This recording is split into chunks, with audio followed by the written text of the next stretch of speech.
안녕하세요. 오승준 변호사입니다. 반갑습니다. 오늘은 네트워크 의료기관을 둘러싼 분쟁이 지난 약 10년의 이상의 기간 동안 어떻게 변화해 왔는지, 그리고 2026년 현재 어떤 쟁점들이 새롭게 등장하고 있는지를 좀 말씀드리는 시간을 갖도록 하겠습니다.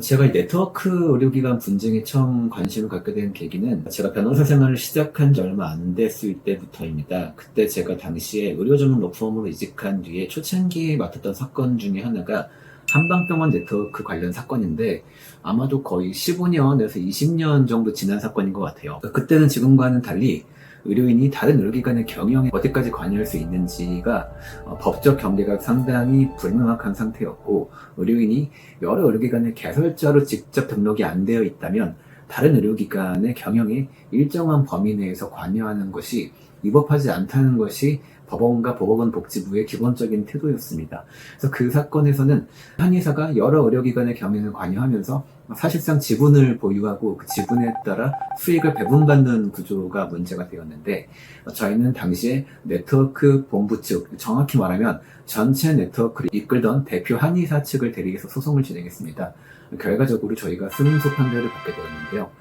근데 저희가 승소를 하면서도 마음 한편에는 의문이 좀 있었어요. 과연 한 명의 의료인이 여러 의료기관의 운영과 수익에 이 정도까지 관여하는 게 과연 타당한가? 그러니까 법률적으로는 판례상으로는 방어가 가능했지만 그 구조가 의료법의 취지에 맞는지에 대해서는 별개의 좀 의문점이 있었거든요. 그러니까 아니나 다를까 그 이후에 얼마 되지 않아서 의료법이 개정이 되면서 의료인이 어떠한 명목으로도 2개 이상의 의료기관의 개설, 운영에 관여할 수 없다는 원칙이 보다 명확하게 규정되게 되었죠.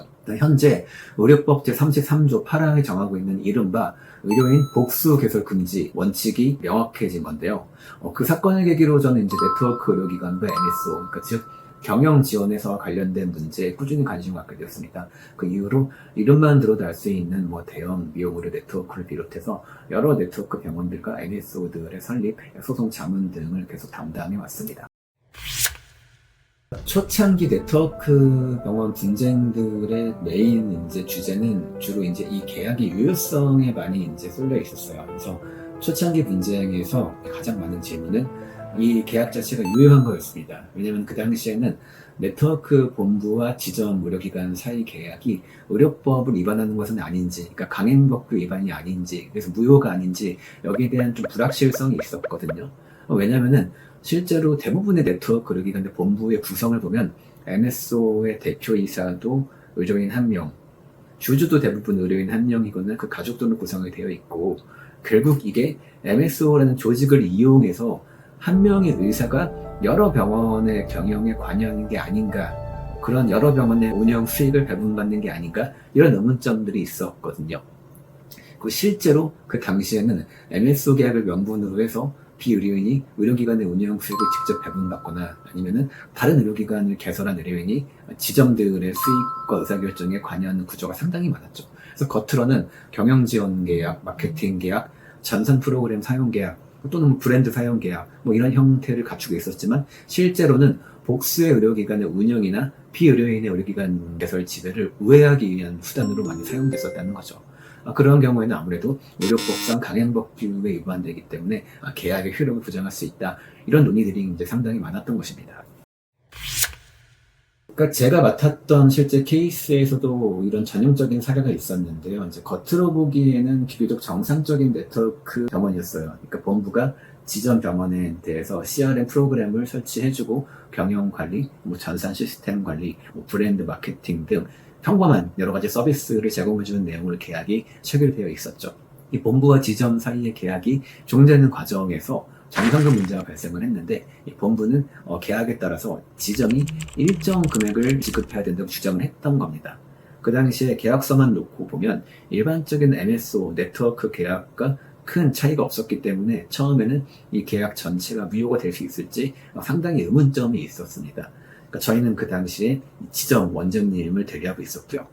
그런데 소송 과정에서 굉장히 특이한 서류가 발견됩니다. 그 서류는 바로 동업계약서였어요. 이 병원은 분명히 지점 원장님 개설자가 1명인 그런 병원이었는데, 다른 지역에서 이미 의료기관을 운영하고 있던 대표 원장과 이 지점 원장 사이에 동업계약서가 발견이 된 거죠. 있을 수는 없는 계약서가 나온 거죠.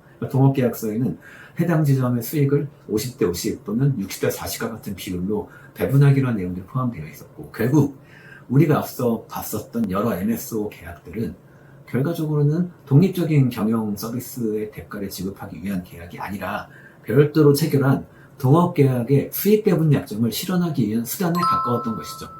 법원은 이러한 전체 구조가 의료법상 복수 의료기관 운영 금지 규정에 정면으로 위반된다고 판단을 했습니다. 이에 따라서 MSO 계약에 따른 정상금 지급 의무를 인정하기 어렵고, 경우에 따라서는 이미 지점의 본부에 지급한 기존의 수수료를 반환하는 문제까지도 갈 수 있다는 취지의 판단이 이루어졌습니다.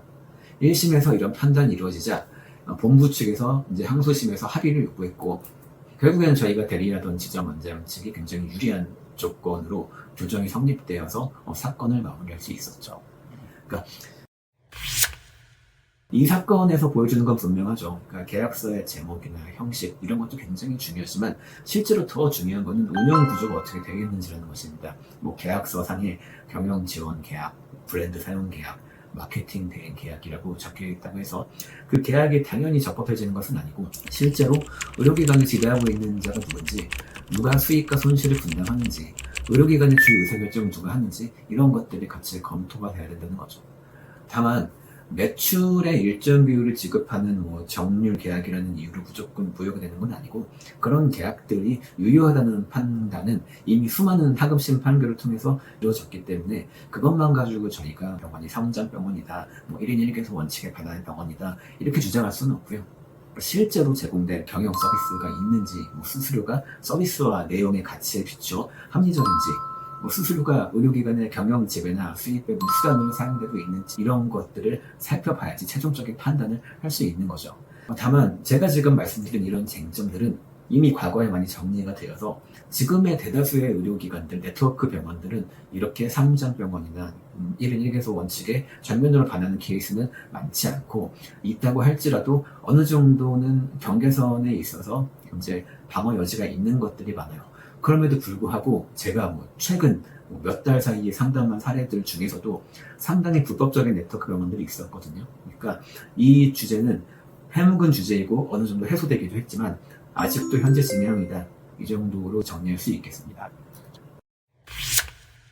이처럼 과거에는 네트워크 의료기관의 구조 자체가 적법한지, 본부와 지점사의 계약이 유효한지가 주된 쟁점이었고, 지금도 피의료인이 의료기관을 실질적으로 지배하는 상장병원이나 아니면 한 명의 의료인이 다른 여러 의료기관에 실질적으로 관여하는 불법 네트워크가 존재하는 것도 사실이죠. 이런 경우에는 의료법 33조 2항 8항 위반 문제가 이제 불거져서 형사처벌이나 의료기관 개설 허가 취소, 폐쇄, 요양급여 환수 문제 등이 복합적으로 발생할 수 있겠죠.